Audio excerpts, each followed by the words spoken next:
Como você que é da República sabe, nós estamos nessa quaresma, resgatando o jejum da quaresma, e nós vamos terminar essa quaresma chegando na Páscoa, tudo feliz, na unção, bonitinho, palitinho, baixa autoestima vai ter acabado já, muito poder de Deus agindo na nossa vida, na nossa casa, e a alegria enchendo o coração da criançada, né? Graças a Deus. Essa quarta-feira voltei a comer. Foi uma delícia. Eu quase chorei lá na casa do nosso pequeno grupo, lá na casa da Maria. Deus tem sido muito bom. Eu tenho certeza que quem está se dedicando a jejum nesses dias aí também está sendo surpreendido pelo Pai.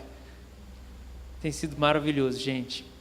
Deus tem dado muitas direções sobre esse ano, sobre a vida. Nossa, quero dizer que eu estou alegre, estou feliz com Deus. E nesse tempo de 40 dias antes da Páscoa, uma das coisas que a gente está fazendo é, a gente está na nossa série de mensagens sobre a nossa identidade como igreja local. E a nossa identidade, o nosso slogan é República é um lar para o nosso coração, né? A República é um lar para o coração. Que seja um lugar onde, quando a gente sente que o nosso coração está em casa. E a gente já passou pelo cômodo do quarto, e a gente está no cômodo da cozinha. E semana passada a gente entrou na cozinha, a gente falou sobre o que é estar na cozinha. Hoje a gente vai estar na cozinha de novo, e aí semana que vem a gente começa o nosso último cômodo, que é a sala de estar. E hoje, falando sobre cozinha, a gente vai falar sobre algo que Deus colocou para o nosso coração nos últimos, eu não sei, talvez 2 anos, e a gente está aqui batendo a cabeça, tentando entender como é que isso se aplica na nossa vida, que é o que a gente chama de cultura de honra. E hoje eu vou pregar mais uma vez, mais uma mensagem sobre cultura de honra, e quando a gente falar de cultura de honra hoje, a gente vai falar sobre sendo parte do discipulado, porque quando a gente falou de discipulado semana passada, a gente falou que é o caminho para a maturidade. E o discipulado ele tem alguns níveis. E a gente tem o nível mais impessoal, que é esse aqui. A gente tem o nível mais pessoal, que são um grupo de pessoas, onde a gente vai compartilhar um pouco a nossa vida. E a gente tem o nível mais íntimo, que é o nível de discipulado individual. E falando sobre discipulado, hoje a gente vai falar sobre cultura de honra, porque a gente pode dizer que a cultura de honra é o espírito do discipulado. E quando a gente fala sobre fazer discipulado, e hoje eu não preparei slide, é o único slide que nós temos, esse aqui mesmo. Então você não fica olhando lá que não vai mudar.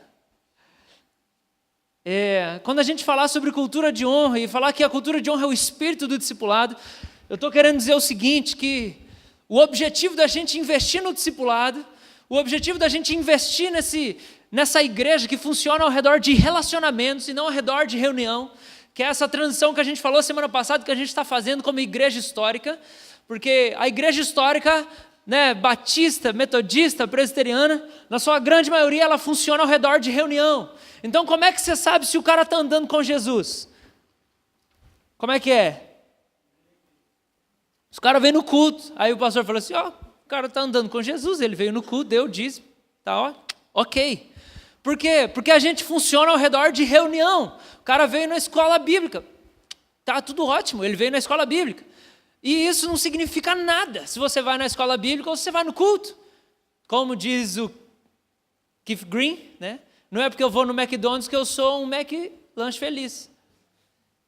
Isso, se a gente vem no culto, não quer dizer nada, porque pode ser que o nosso coração está todo bagunçado. Então a gente hoje tem procurado fazer essa transição, onde a gente não é uma igreja que vive ao redor da reunião, porque isso aqui é muito impessoal, embora seja essencial, e eu creio na pregação. E não vou pôr qualquer pessoa para poder pregar e falar aqui para nós. Mas a gente quer ser uma igreja que funciona focado nos relacionamentos, onde a gente se conhece mutuamente, onde a gente conhece o próprio coração.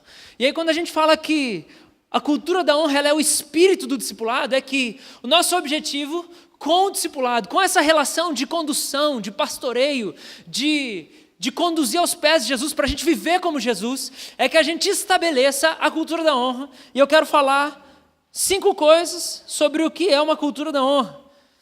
O que é a cultura de honra na prática? Ok? Tem um livro chamado Cultura da Honra, do Danny Silk, que um monte de gente já leu aqui na igreja, e eu leio ele, releio, estou relendo ele de novo.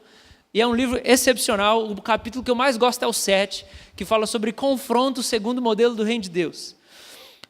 5 coisas sobre o que é uma cultura de honra. Primeira coisa, na cultura de honra, a gente cobre a vergonha. A gente usa de fato o sangue de Jesus para cobrir a vergonha que a pessoa tem dos pecados que ela comete. Então, na cultura da honra, a gente pega uma pessoa que está com a vida bagaçada, ou seja, cada um de nós, alguma coisa está bagaçada. Alguma coisa está fora do lugar na nossa vida.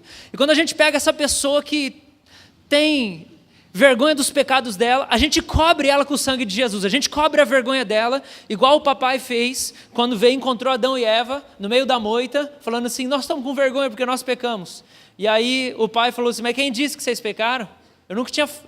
Desculpa. Ele falou assim, a gente está com vergonha porque a gente está pelado. E aí Deus fala, mas quem disse que vocês estão pelados? Nunca tinha falado isso para vocês. Isso não era problema. Mas agora Adão e Eva, debaixo do pecado, isso trouxe o quê? Um peso de consciência e uma vergonha. E a vergonha faz com que a gente queira se esconder de Deus. Então, na cultura da honra, a gente faz o que Deus fez. Porque o que Deus fez para poder continuar se relacionando com Adão e Eva? Ele mata o animal e pega a pele do animal e faz uma roupa. E põe roupa em Adão e Eva. Então, ele cobre a vergonha deles para poder se relacionar com eles novamente. Primeiro ponto da cultura de honra é isso. A gente cobre a vergonha das pessoas. Segundo ponto da cultura de honra é a proteção. A gente protege as pessoas da acusação, para desarmar as muralhas de defesa e falar direto no coração do problema. Porque quando as pessoas estão se sentindo acusadas, o que elas fazem? O que significa isso? Elas levantam muros, constroem muros. Por quê? Porque você vai me acusar? Então eu quero você bem longe do meu coração e dos meus problemas. Quando as pessoas se sentem acusadas no meio da igreja, elas não se deixam ser tratadas, nem saradas. Então na cultura de honra, a gente protege as pessoas da acusação, para elas poderem baixarem a guarda e a gente mexer no coração do problema de fato. Amém, queridos? Porque todo mundo sabe, né? Ou pelo menos a gente sabe de boa parte das coisas que a gente faz de errado. Mas se a gente não derrubar a muralha, a gente nunca vai deixar ninguém nos ajudar. Então a segunda coisa da cultura de honra é isso, protege as pessoas da acusação. Terceira coisa da cultura de honra é um confronto com identidade. Porque quando a gente pega uma pessoa que está lá, ela tem pecado, tem um pecado específico na vida dela, a gente vai cobrir ela com o sangue de Jesus para falar assim, não precisa ter vergonha disso, está tudo bem, você é amado. E a gente vai falar assim, não se sinta acusado, o Senhor já morreu por você, você pode ficar sossegado, não, mas é muito feio, não, mas não tem problema. A pessoa se desarma, e no momento que ela se desarma, a gente pode realizar o confronto com a identidade. O que é isso? É você desafiar a pessoa a sair do comodismo, do desânimo e do vitimismo dela. Ai, mas eu não consigo, só dá tudo errado na minha vida, as coisas não vão para frente. E aí, quando a gente constrói esse ambiente de segurança, a gente pode chegar no coração dela e falar assim, não, meu filho, sai desse desânimo aí. E aí a gente injeta fé na santificação da pessoa, para dizer assim, tá bom, tudo isso aconteceu, mas a gente cobre a vergonha com o sangue de Jesus, a gente protege das acusações. Aí a pessoa, nossa, Nunca me senti assim depois de ter cometido algo tão ruim.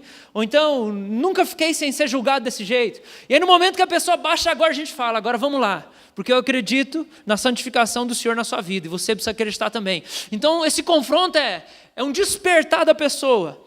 Quarta coisa que a gente realiza na cultura de honra, o encorajamento.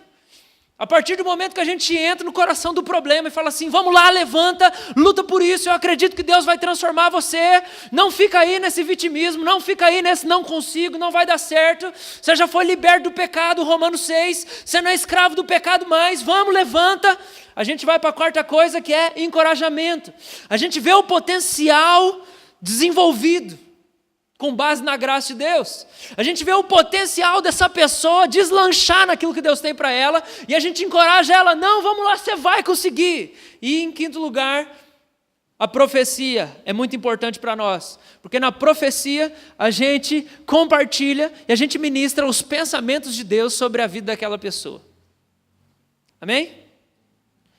Então, falando sobre isso, falando que isso é um elemento, é o espírito do discipulado, a cultura da honra, hoje eu quero falar para a gente sobre como a gente pode honrar as mulheres, porque quinta-feira foi o Dia Internacional da Mulher.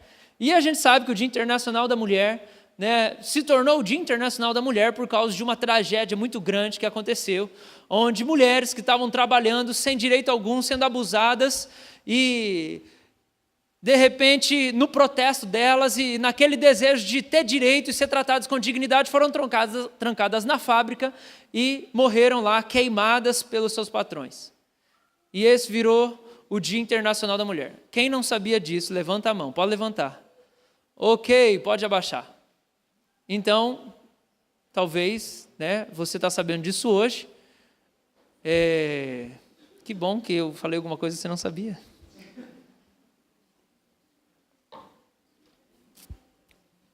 Então, isso tem tudo a ver com cultura de honra, né? Porque as mulheres, nas queixas delas de que elas estavam trabalhando demais e que elas queriam tempo e que elas queriam algum direito mínimo para trabalhar, elas foram tratadas com total desrespeito e desonra. Eu quero que a gente dê uma olhada para o tempo do Novo Testamento, algumas coisas importantes para nós. Você já vai abrir sua Bíblia lá em João capítulo 8, por favor.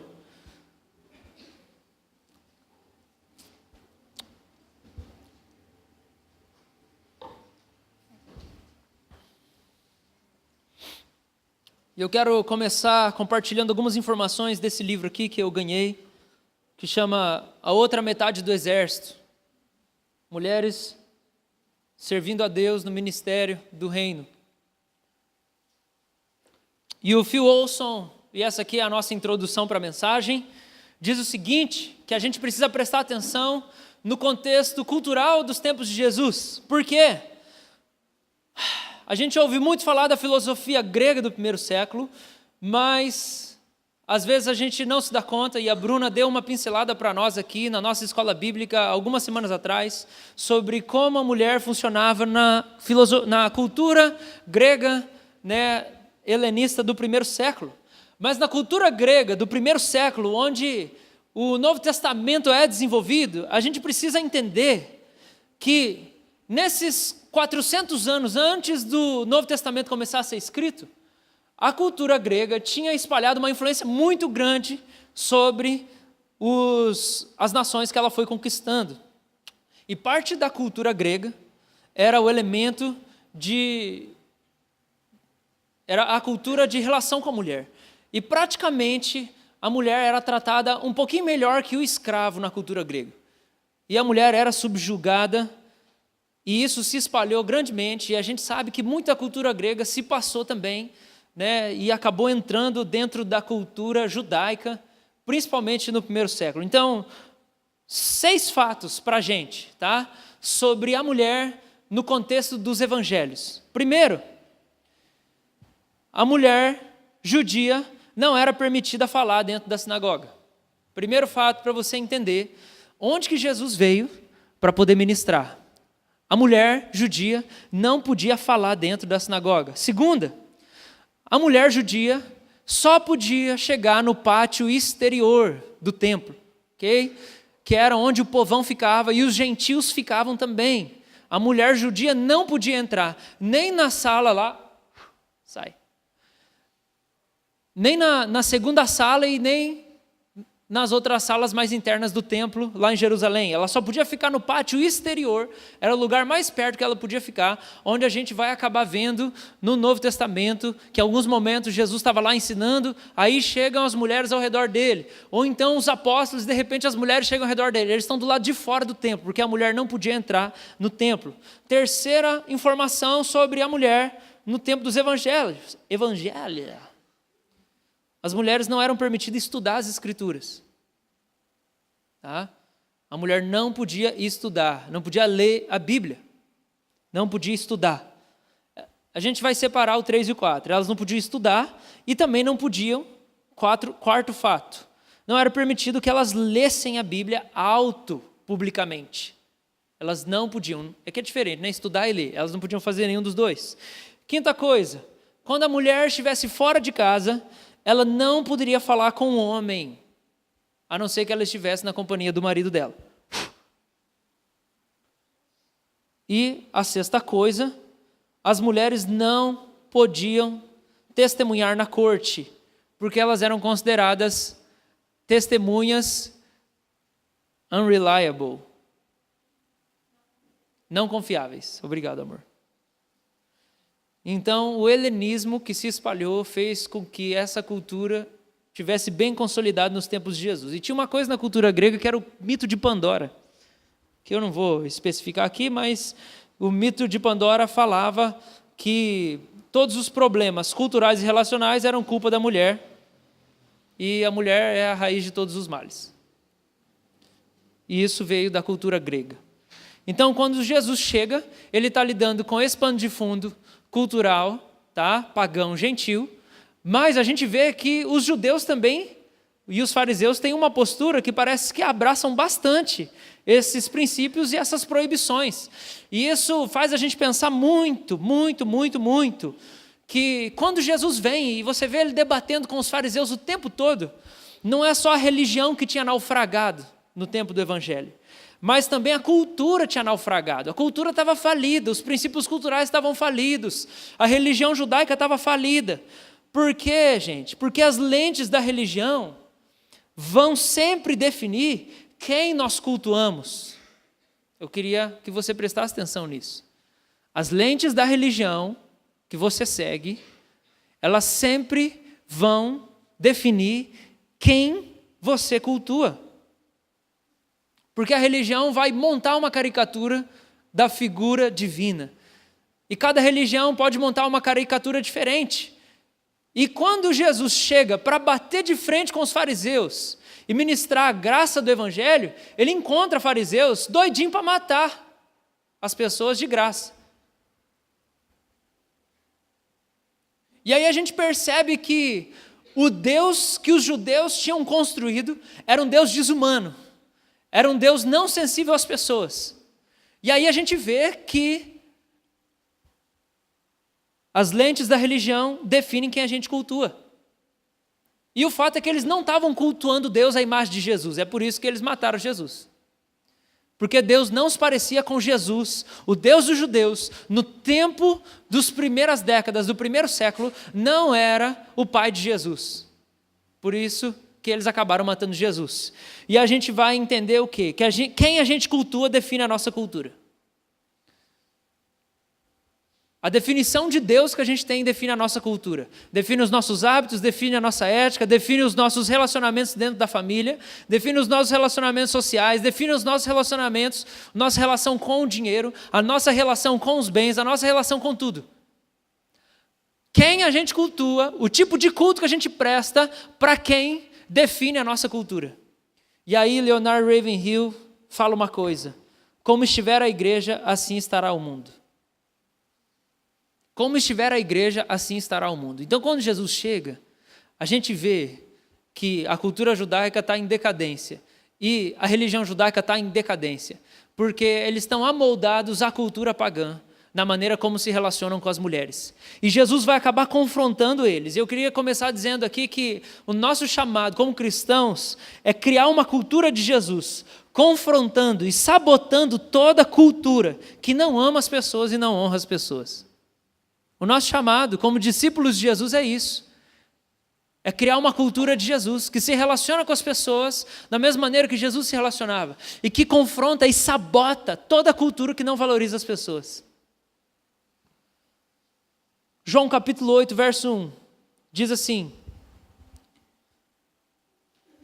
Jesus voltou ao Monte das Oliveiras, mas na manhã seguinte, bem cedo, estava outra vez no templo. Logo se reuniu uma multidão, e ele se sentou e a ensinou. Então os mestres da lei e os fariseus lhe trouxeram uma mulher pega em adultério e a colocaram diante da multidão. Mestre, essa mulher foi pega no ato de adultério, disseram eles a Jesus. A lei de Moisés ordena que ela seja apedrejada. O que o Senhor diz? Procuravam apanhá-lo numa armadilha, ao fazê-lo dizer algo que pudessem usar contra ele. Jesus, porém, apenas se inclinou e começou a escrever com o dedo na terra.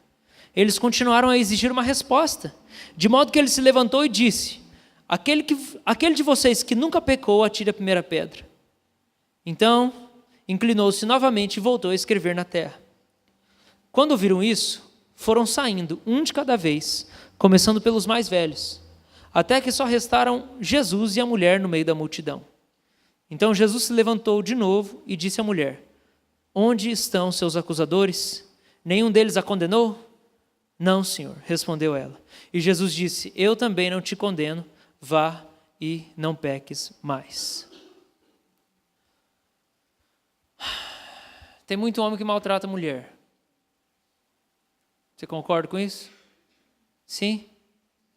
Mas não é todo homem, não é verdade? Amém? Existe esperança. Não é todo homem que maltrata a mulher. Então eu queria começar a nossa mensagem eliminando alguns absolutos da nossa fala, que a gente precisa tomar muito cuidado. Coisas do tipo: todos maltratam as mulheres, ou a mulher sempre é marginalizada. Essas coisas, esses absolutos não podem estar nos nossos lábios porque eles não são verdade. Amém? Não é verdade que toda mulher é maltratada e que todo mundo maltrata a mulher. Mas existe muito homem que maltrata a mulher. E quando a gente fala desse texto aqui, a gente está falando de homens que estavam maltratando uma mulher diante de Jesus. Esses homens eles estavam fazendo duas coisas nessa situação, e eu quero avaliar esse texto com você para você perceber. Primeiro, esses homens estavam maltratando essa mulher que eles levaram diante de Jesus. Segundo, eles estavam agindo de má fé. Por quê? Em primeiro lugar, eles trouxeram essa mulher que eles disseram que foi pega em adultério e trouxeram diante de Jesus quando Jesus estava lá no templo ensinando, sentado. A gente não sabe se Jesus levantou e começou a escrever na terra ou se ele estava sentado e ele só abaixou a cabeça. Para os caras não deu moral e começou a escrever na terra. Mas quando Jesus estava ali ensinando, as multidões cercaram Jesus, eles quiseram pegar Jesus na frente de todo mundo que estava ali. Então eles pegaram aquela mulher, jogaram e falaram assim: Jesus, ela foi pega em adultério e a lei fala que ela tem que ser apedrejada. O que o Senhor diz? Primeira coisa que a gente vê nesse texto que está de errado na atitude desses homens: o Sinédrio não tinha dinheiro, tinham bastante. O Sinédrio não tinha direito de perguntar a alguém que não fosse membro sobre questões de juízo. O Sinédrio, as autoridades judaicas não tinham direito algum de pegar uma questão interna de juízo sobre alguma questão que foi trazida para eles e levar numa situação pública e perguntar: e aí, o que vocês acham? Primeira coisa que não podia acontecer é isso, e eles estavam chegando isso diante de uma multidão para julgar a causa de uma pessoa. Segunda coisa, essa mulher não podia ser julgada por adultério, porque alguém só podia ser julgado porque foi pego em adultério se tivesse diante do julgamento lá a presença do cônjuge que fez a denúncia. Cadê o marido dessa mulher? Não está aqui? Essa mulher não podia ser julgada, o marido dela não está presente. E terceiro, os judeus não podiam decidir apedrejar alguém sem passar pelas autoridades romanas. É por isso que quando Jesus vai ser crucificado, eles têm que levar ele lá para Pôncio Pilatos, que é aquele que tem autoridade sobre a jurisdição sobre aquela região. Porque, embora a lei dissesse alguma coisa, os judeus estavam debaixo do Império Romano, e eles não podiam decidir se um cara ia morrer ou não. Tudo tinha que passar pela autoridade romana. Então eles estão tentando fazer um joguinho para pegar Jesus. Vocês entenderam? Agora, como que a gente faz para honrar as mulheres? Eu quero refletir com você quando a gente se depara com um quadro desse. Um quadro onde as mulheres, aquela mulher foi pega, a gente não sabe se foi pega ou não, parece mais uma arapuca, entendeu? Que foi arranjada para pegar Jesus, porque se Jesus chega e fala assim: nós temos que apedrejar ela, aí o que vai acontecer? Vai dar problema para ele diante do Império Romano. Ou então vai apedrejar ela mesmo, porque a lei fala que tem que apedrejar. Então, mas cadê o marido dela? Eles iam pegar Jesus. Você percebe, os fariseus estão sempre tentando pegar Jesus, eles nunca conseguem. Ok? Então Jesus escrevendo ali na areia, eu não sei, gente. A gente não sabe o que Jesus estava escrevendo. Talvez Jesus estava escrevendo o nome daqueles caras ali.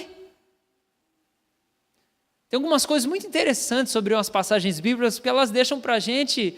Para a nossa imaginação, a gente falar: Jesus, Deus, fala aqui, esse detalhe aqui, para mim. Será que Jesus estava escrevendo os pecados deles ali? O que será que Jesus estava escrevendo na areia? Mas você não acha muito massa que Jesus não está nem aí para os caras? Então, a multidão, sei lá, umas 5.000 pessoas, 2.000 pessoas, não sei, naquele tempo... Eu não sei, não fala número, mas 1.000 pessoas já é uma multidão. Quando a gente pensa na estrutura urbana das cidades greco-romanas, como a gente já falou, que geralmente boa parte das ruas tinha 3 metros de largura. Então, uma multidão numa cidade que tem 3 metros de largura na rua não é muito, não precisa de muito. Isso é a maioria das ruas. A gente não sabe se aqui era assim, a gente sabe que eles estavam ali perto do templo. E aí a multidão, e os caras assim, agora nós vamos pegar Jesus na frente da multidão. E aí pega e leva a mulher à força, joga lá, e essa mulher aqui?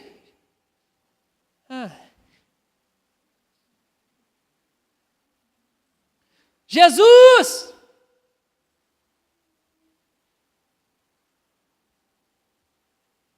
Tipo dormindo na tempestade. O que será que os discípulos fizeram nessa hora? Meu Deus, o mestre não...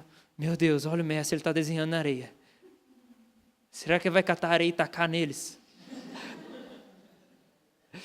Será que o Pedro já falou assim, eu já vou tirar a espada do mal, qual é hoje?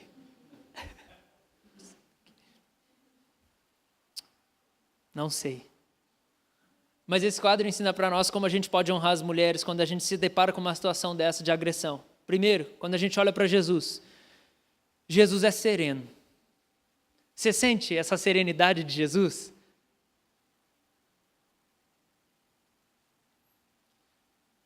Provérbios fala assim, que a palavra mansa quebra os ossos. Jesus é o quebrador de ossos. Todo mundo lá, Jesus. Quem de vocês aí nunca... Vocês aqui, nunca pecou, pode atirar a primeira pedra. O texto deixa algo muito interessante, fala que foi saindo por idade.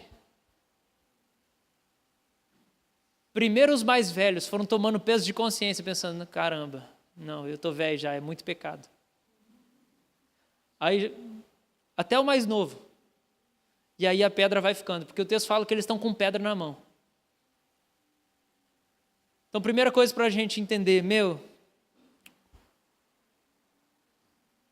nunca seja agressivo com uma mulher, homens. Isso é uma coisa que às vezes leva tempo para a gente entender, né? Para a gente aprender. E tem gente que casa, fica adulto e nunca aprende. Tem coisa que a gente brinca e zoa entre homem, que a gente nunca vai falar para a mulher, que a gente não pode fazer. Homens, nós não podemos tratar a mulher de maneira agressiva. Nós não podemos nunca gritar com a mulher. E para algumas pessoas, dependendo da casa de onde vem, é uma escola que leva anos de arrependimento. Porque dentro de casa você ouviu muito seu pai gritar com a sua mãe. Ou dentro de casa você ouviu muito seu pai talvez chamar sua mãe de burra. Ou você viu seu avô. E para você é uma coisa muito natural, que antes de você pensar, você já falou. Mas isso é uma coisa que para nós como homens, nessa noite, a gente precisa entender. A gente nunca pode erguer a voz para conversar com uma mulher. A gente nunca pode ser rude com uma mulher. A gente tem que ser sempre como Jesus, sereno, nunca agressivo. A gente é chamado para servir as mulheres. As Escrituras vai dizer que as mulheres são o vaso mais frágil. E a gente sabe, fisicamente, nós somos mais fortes do que elas. E o nosso chamado como mais fortes, numa cultura de honra, é usar força para proteger, não para forçar ou para fazer com que a nossa vontade aconteça a qualquer custo. Amém, queridos? Porque quando a gente pensa que o homem é mais forte, a gente precisa pensar em Jesus, que é aquele que é o mais forte, que nunca caiu em tentação. Ele não usou a força dele para forçar a igreja a viver a santidade, mas ele usou a força dele para fazer o quê? Para que Jesus, o mais forte, usou a força dele? Para calar a boca dele e ir como um cordeiro, sem falar nada, sem reclamar nada e sem falar assim, eu estou morrendo por causa de você, que não fez o seu papel. Jesus usou a força dele como homem, que era o mais forte, para calar a boca dele e não para gritar com a noiva dele. Você está entendendo? Homens, isso aqui é para nós agora. Deus fez a gente mais forte para a gente se sacrificar mais, não para a gente impor a nossa vontade. Jesus tinha certeza qual era a vontade de Deus e o que era perfeito para que a igreja vivesse. Mas 2000 anos depois, ele ainda não força a noiva dele a fazer a vontade dele. Então Deus fez o homem mais forte, porque ele vai ter que se sacrificar mais. Porque ele vai ter que amar mais. Não com a força dele, para com a voz dele, ou com a força física, ele oprima a mulher. Amém, queridos? Nós precisamos entender que nós, como homens, nós somos instrumentos do papai para curar o coração das mulheres. Porque Jesus um dia falou assim: quem me vê, vê ao Pai. Você vai encontrar ao longo da sua vida mulheres que vão ter uma extrema dificuldade de ter uma revelação clara de Deus, por causa do conflito dela com a figura paterna. Porque toda vez que olha para um homem e pensa, Deus é desse jeito. Deus é desse jeito, igual esse cara, igual o meu pai, igual o meu tio, igual o meu vizinho, igual aquele namorado abusivo que eu tive. E qual que é o chamado de Deus para nós como homens? Para que toda vez que a gente encontrar uma mulher, ela possa sair e falar assim, eu vi o pai. Essa é a nossa vocação. Esse é o nosso chamado.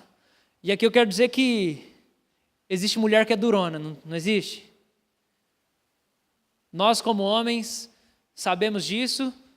E às vezes, que homem nunca tentou fazer uma gentileza e não foi bem recebido na tentativa de fazer uma gentileza para uma mulher? Todo homem já passou por isso, não é? Não, pode deixar, eu ajudo. Não preciso de você não. Tem mulher que é durona. E o que a gente faz com as mulheres duronas? A gente precisa entender, elas estão feridas. É por isso que elas são duronas. A gente não vai desistir de servir elas. A gente não vai desistir de fazer um elogio para elas. Porque, o tempo todo, nossa vocação é revelar o amor do papai para as filhas dele. Às vezes, tudo que Deus quer fazer através de você é que na hora que você chega no culto, que você pensou assim, caramba, deixa eu pensar aqui, vou pegar uma vítima. Você chegou no culto hoje, estava no louvor, aí você olhou, passou do seu lado assim, a Bruna. Aí você pensou, nossa, que bonita que ela está. Aí você falou, arreda Satanás, é do meu irmão. Quando muitas vezes o chamado de Deus para você é, meu filho, você tem bom gosto, que bom. Chega lá e fala para ela que eu vou usar você para ministrar o coração dela. Satanás quer contaminar aquilo que é o instrumento de cura de Deus em nós. Amém, queridos? É por isso que nós, como homens, precisamos erradicar totalmente a lascívia, a pornografia, a imoralidade da nossa vida. Porque como homens, quando a gente contamina o nosso coração com a lascívia, com a pornografia, com a imoralidade, a gente contamina a fonte de água que cura o coração das mulheres. Porque a gente se torna incapaz de enxergar a beleza, a doçura, a graça que Deus derramou sobre elas. E a gente se torna incapaz de declarar aquilo que através de nós pode ser remédio para o coração delas. Então, como homens, a gente vai encontrar mulheres duronas pelo caminho porque elas estão feridas, a culpa não é delas. Nosso chamado é ter paciência e não desistir de exercitar a gentileza. E nunca revidar o desrespeito. Amém, amarada? Amém, homens? Amém. Segunda coisa. Quando Jesus chega e ele começa a ensinar, logo depois chegam os fariseus e jogam aquela mulher e falam assim, qual que é a primeira fala de Jesus? Qual é a primeira fala de Jesus no texto? Estou esperando. Eu quero um homem. Vamos, amarado. Qual que é a primeira fala de Jesus?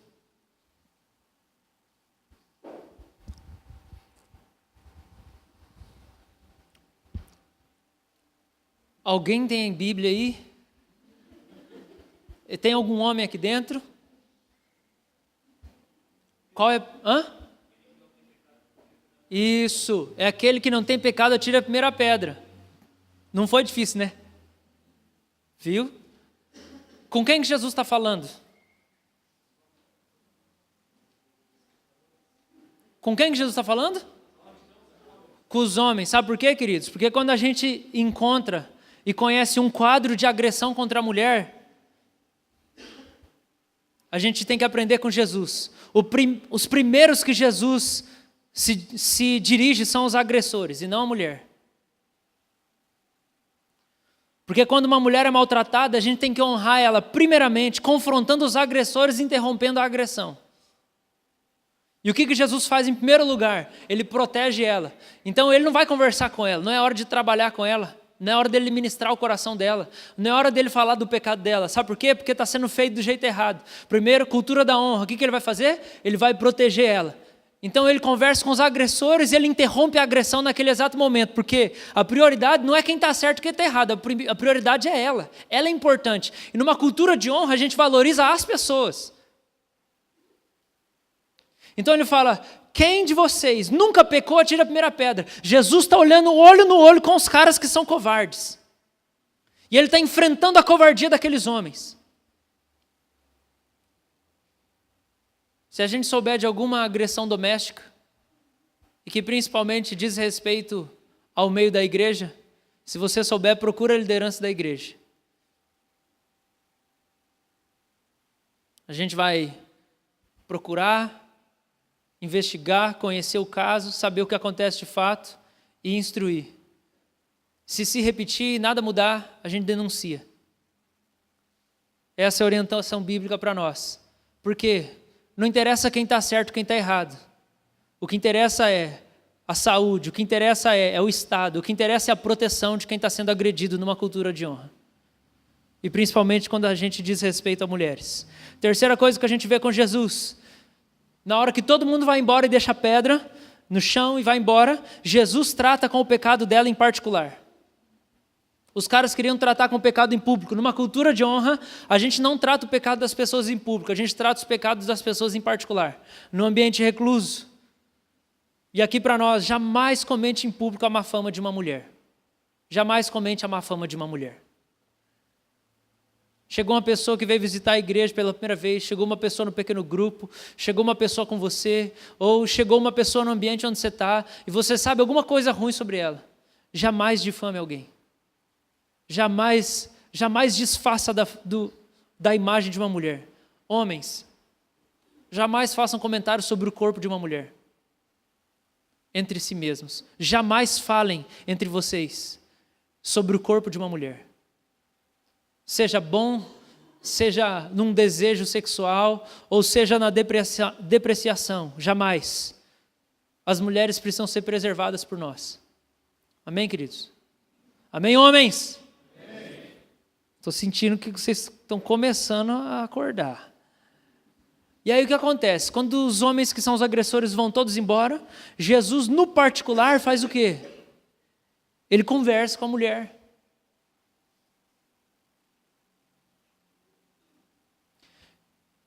Jesus não dá uma ordem para a mulher.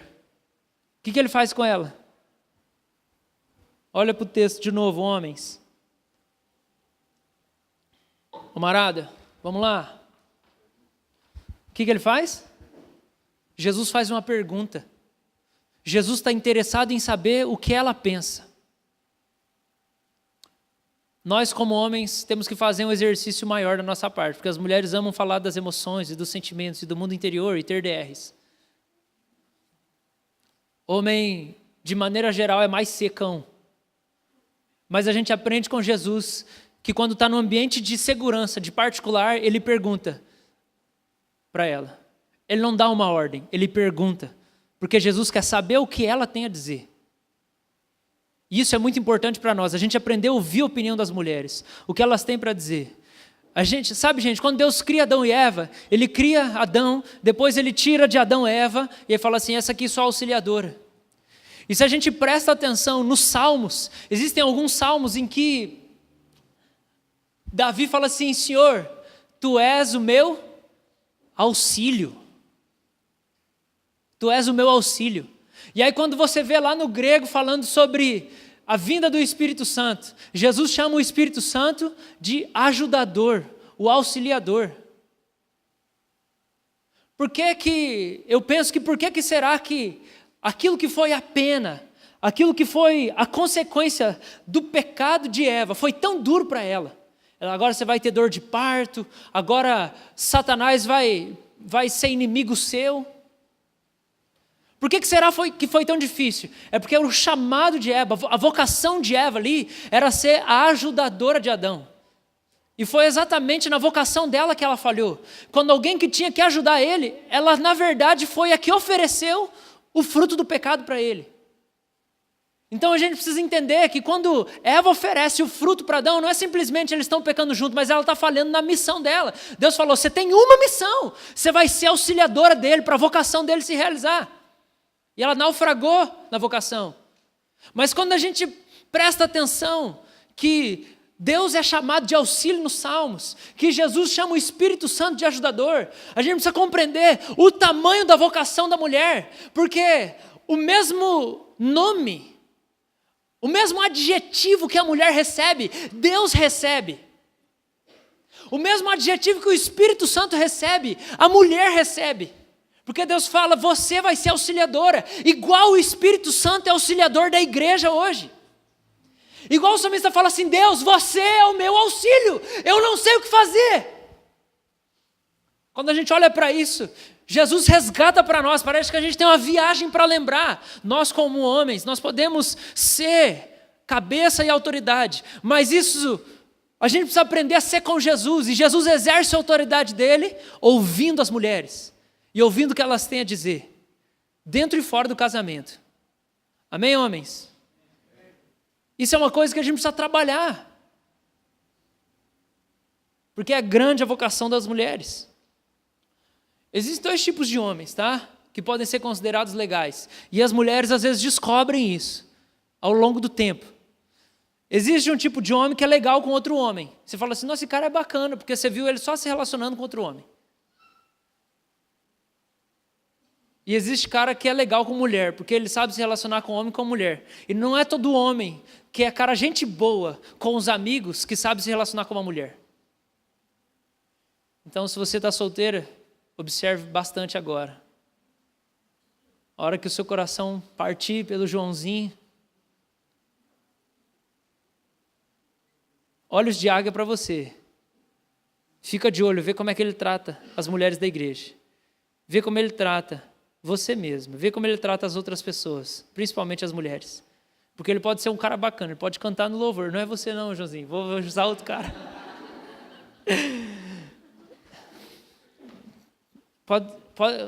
Quando o seu coração partir pelo Demétrio, amigo do apóstolo Paulo, Sófocles, Alexandre o latoeiro, causou muitos males, diz o apóstolo Paulo. Cuidado com os latoeiros. Martelinho de... Não, nada a ver, brincadeira. Então, na hora que o Demétrio, ele pode ser uma bênção no louvor, ele pode ser fervoroso. Ele pode ser fervoroso, ele puxa a intercessão, ele faz os dízimos, ele é um cara generoso com os pobres. Mas talvez o evangelho não entrou dentro da vida emocional dele, não trabalhou a sexualidade dele, ele não aprendeu a se relacionar com as pessoas da família, ou ele não sabe ter relacionamentos próximos, ele sabe performance em público. Entende que é diferente isso? O cara pode ser um pregador meia boca e ser um pai excelente, ou o cara pode ser um pregador excepcional e um marido terrível. Porque tem coisa que é dom, e dom Deus dá de graça, não é de merecimento. O cara é um péssimo pai, um péssimo amigo, um péssimo filho, mas o cara tem um dom, porque dom é uma coisa que vem pela graça de Deus. Se você não sabia isso, eu quero talvez relembrar isso para você. Porque que a igreja de Corinto tinha orgias terríveis, e o povo sim ficava bêbado na ceia, e o cara tinha relação sexual com a esposa do pai dele, na igreja de Corinto, está lá na sua Bíblia, nessa aí que está na sua mão. Se você não sabe. E aí é a igreja que tem os milagres, e as profecias, e as curas, porque os dons são graça, então a gente não pode se enganar. E aí eu quero dizer para nós, algo que eu tenho dito desde a semana passada, quando a gente falou sobre qual é o discipulado que Jesus quer fazer com a gente. Quando Jesus nos chama para o discipulado, Ele não está chamando a gente para a gente aprender a fazer coisa para Deus. Ele está chamando a gente para a gente aprender a se relacionar com Ele, com as pessoas. Porque um dia vai chegar um monte de gente que fez um monte de coisa e ele vai falar, não conheço vocês. Fizemos milagres, expulsamos demônios, fizemos isso, aquilo. Jesus fala, não conheço vocês. Porque fizeram um monte de coisa para Deus, mas não aprenderam a se relacionar. E para a gente finalizar aqui, Jesus termina na cultura da honra e ele confronta a mulher. Porque ele fala assim, ninguém acusou, não. Ele fala assim, então beleza. Agora você para de pecar. Você não vai pecar mais. Então o que Jesus fez? Você olha o trajeto de Jesus. Primeiro, Jesus livra ela da agressão. Segundo, Jesus coloca ela num lugar seguro. Agora em particular nós vamos conversar. Terceiro, eu quero ouvir o que você tem para dizer e como é que está o seu coração. Quarto, agora eu te confronto. O grande problema com o confronto é que muitas vezes a gente quer confrontar as pessoas sem ouvir elas. A gente quer chegar já na voadora. Pá! E às vezes como pastor a gente faz isso mesmo. E Deus tem misericórdia, né? Para nos dar arrependimento, para a gente pedir perdão. E geralmente a liderança incorre mais nesse erro, né? Seja a liderança como pai ou seja a liderança como líder de algum ministério. Porque você está responsável por aquilo. Aí o que a cultura de honra faz diferença? Presta atenção. É porque quando você é liderança sobre alguma coisa e você chega e está um fuar, tudo bagunçado, o seu instinto de líder carnal pensa, eu preciso colocar em ordem, isso é a coisa mais importante. Mas isso não é verdade. Porque se você chega diante de uma bagunça, de uma situação caótica, e a primeira coisa que você pensa, eu preciso colocar em ordem, você colocou em primeiro lugar o quê? A realização, e não as pessoas que estão ali. E se você colocar em primeiro lugar, eu preciso organizar, eu preciso cumprir o meu papel antes das pessoas, você mata todo mundo para ter ordem, igual os fariseus queriam fazer com ela. Vocês estão me entendendo? Em nome de Jesus? Vocês estão me entendendo, queridos? E todos nós ficamos estressados ou irritados em alguma situação do dia a dia. E a cultura da honra é quando a gente aprende a lidar com o estresse de outro jeito. Vou compartilhar hoje. Chegamos aqui, tinha, de repente, o primeiro dia do berçário. Domingo passado a gente fez o que a gente fez? O bazar. E as minas fizeram um trampo lascado, trabalharam pra caramba durante a semana. E domingo ficaram aqui das 11 da manhã até as 6 da tarde, dobrando e arrumando, colocando tudo lá até a hora do culto, 7 horas. E as meninas arrecadaram uma quantia de dinheiro que acabaram ofertando para nós 30% como era a proposta. E, gente, a gente nunca conseguiu arrecadar essa quantia de dinheiro. E o bazar das meninas ofertou para a igreja, para a gente cuidar de aluguel e essas coisas, R$ 1.700. Vamos aplaudir as minas?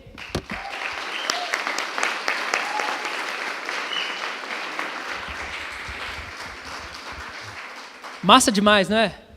Mas aí o que aconteceu? Aconteceu muita coisa nessa semana. E aí quando a gente chegou aqui, e hoje a gente ia ter o primeiro dia do berçário, a sala das crianças estava cheia de roupa do bazar. E aí, a gente tem duas opções. Ou igual semana passada, o apóstolo João, a gente ora para cair fogo do céu nas roupas. Ou igual os fariseus, a gente pega a pedra e taca nas roupas. Para ser mais light. E agora eu quero fazer uma pausa. Como você lida quando você fica irritado com alguma situação?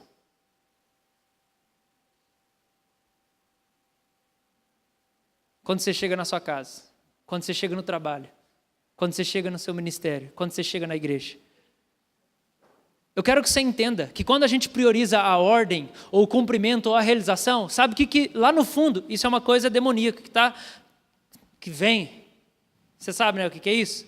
Você sabe quando vem um negócio em você? No fim, a gente está dizendo assim, eu prefiro que todo mundo esteja morto, que pelo menos isso aqui vai estar limpo. Eu prefiro que todo mundo seja expulso, mas isso aqui vai estar arrumado. Você já teve essa sensação? Se eu morar sozinho, não ia ter louça para lavar.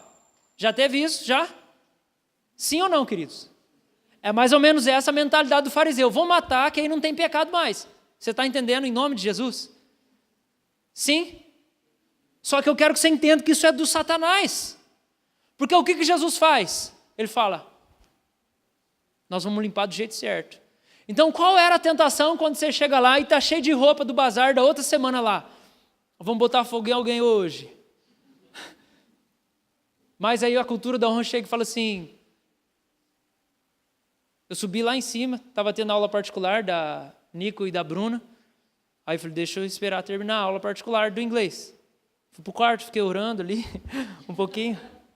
Não, mas eu estava na graça. Tem dia que você está no bênção, tem dia que você está mais carnudo, né? Você precisa... Mas estava tudo bem, eu estava orando pelo culto, Deus e tal. Aí na hora que você falou, Nico, tem uma coisa. Eu falei com a Nicole, ela não era responsável do bazar, mas ela era uma pessoa envolvida no bazar. E foi a única pessoa que eu achei na frente. Então, Nicole, tá tudo ok. Aí eu cheguei, Nico, tem roupa ali, a gente vai ter o berçário hoje. Aí ela, puxa, não deu tempo essa semana e tal. Eu falei, não tem problema. Quer que traz para cima? Não, a gente vai dobrar. Eu falei, ok, descemos lá. Tá, se tiver alguma coisa para levar para cima, fala que eu já levo as coisas. E aí começamos a arrumar as coisas. Resolveu, não resolveu? Não precisou gritar, não precisou xingar, não precisou brigar. Eu não sei o que aconteceu. Depois a gente resolve. Só que a questão é, a gente não mata a pessoa para ter ordem no lugar. Essa é a cultura de honra que a gente vê Jesus fazendo. E no final de tudo, você chega, você reconhece o ambiente. Ah, não. O que aconteceu? Não, ninguém atirou pedra em mim. Tá bom, então vamos conversar agora. Ok. Tá bom? Beleza? Resolvido? Você pecou? Pequei. Tá bom, não peca mais. Beleza? Ótimo, tá resolvido. A gente preserva as pessoas. Amém?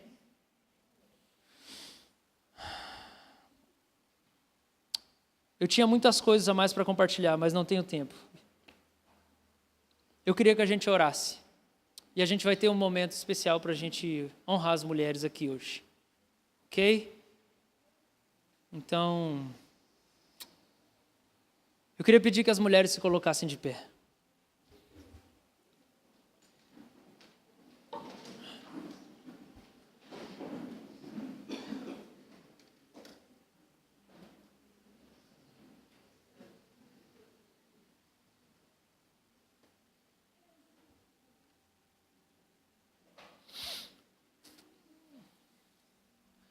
E eu queria pedir para que os homens se ajoelhassem.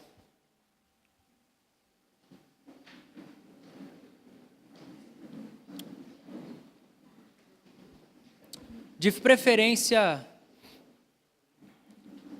na direção de alguma mulher. Porque você não vai falar para Deus agora.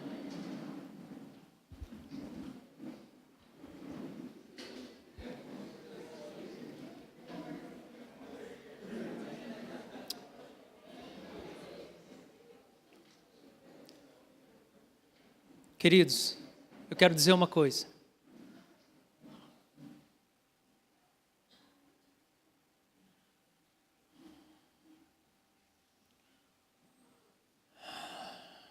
Mulheres e homens, eu quero dizer isso.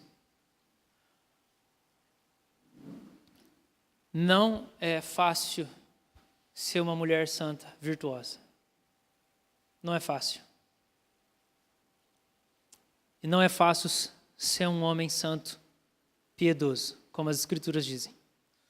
Todos nós temos muitas falhas no exercício da masculinidade e da feminilidade. E esse é um desafio para todos nós, como homens e como mulheres. E eu queria que os homens repetissem comigo. Se você puder, nesse momento, fala em voz alta comigo, com a sua cabeça levantada para cima, olhando nos olhos, de preferência. Fala assim comigo, fala assim, todos de olhos abertos. Fala assim, Senhor Jesus, eu te peço perdão por todas as vezes que eu não exerci o meu sacerdócio, que eu não protegi, que eu não envolvi, que eu não fui puro, que eu não dei ouvidos, que eu julguei, que eu não fui como o Senhor, e que eu não honrei alguma filha do Senhor. E nesse momento, eu quero pedir perdão às minhas irmãs por não ser o homem tão parecido com Jesus. Senhor, eu quero reconhecer quão preciosa é essa tua filha diante de mim. Ela vale mais do que rubis. Ela vale a minha vida. E a minha vocação é morrer por amor ao meu próximo, especialmente as mulheres. E nessa noite, eu quero me redimir e pedir, me auxilia naquilo que é o meu chamado. Em nome de Jesus. Amém. Você pode pedir perdão e dar um abraço na sua irmã?